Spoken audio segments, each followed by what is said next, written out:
भगवान हैं और ये ही हमारे मालिक हैं। अब तो घर में जब भी कोई नई चीज बनती तो सबसे पहले बिहारी जी को भोग लगता। पहले यह सब चीजें गोलू को सबसे पहले मिलती थीं। इससे गोलू बहुत चिढ़ने लगा और मन ही मन ठाकुर जी को कोसने लगा। एक दिन गोलू की माँ काम पर जाते समय बोली, गोलू, यमुना जी से मटके में जल भर कर लाना। जब गोलू पानी भरने के लिए जाने लगा तो जाते जाते बिहारी जी को कहने लगा, खाने के लिए तो सबसे पहले तैयार रहते हो, लेकिन काम तो मुझे ही करना पड़ता है। अगर यहाँ रहना है तो काम करो। कहकर गोलू यमुना जी से जल भरने के लिए चल पड़ा।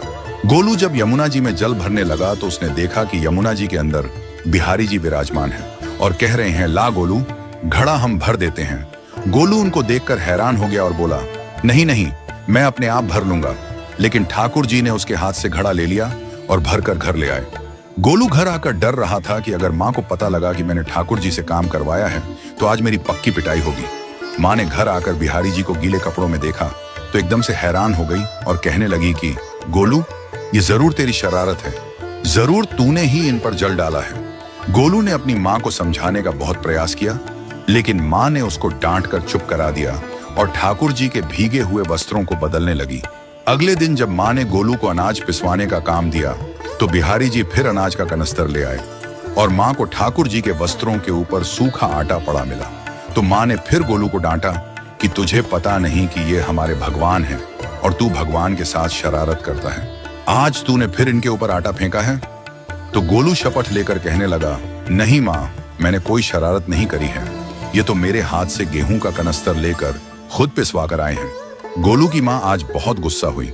अगले दिन फिर माँ बोली, बेटा गोलू, आज तुम्हारे बाबा बाहर गांव से वापस लौट आएंगे। बस आज का ही काम है, तुम जंगल से थोड़ी लकड़ियां ले आना। गोलू फिर डर गया, कहीं ठाकुर जी फिर मेरे पीछे ना आ जाएं।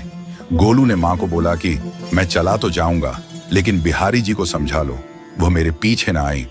उसकी माँ हंसकर बोली, हाँ हाँ समझा दूंगी, तुम जाओ तो सही।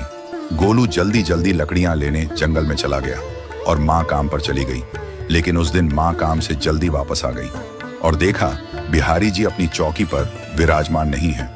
वह तो एकदम से घबरा गई कि कहीं गोलू की शरारत तो नहीं। वह भागी भागी जंगल की तरफ गई। तभी उसने देखा कि गोलू के साथ एक इंसान लकड़ियों को लेकर घर आ रहा है। गोलू की माँ यह देखकर हैरान हो गई कि यह तो बिहारी जी हैं। ये क्या हमारे भगवान हमारा काम कर रहे हैं? इसका अर्थ गोलू ठीक कह रहा था। वह जल्दी जल्दी भागकर ठाकुर जी के पास गई और लकड़ियां उनके हाथ से लेते हुए उनके चरणों में गिरकर रोती हुई बोली, हे बिहारी जी, ये आप क्या कर रहे हो? मुंह गरीब का काम क्यों कर रहे हो?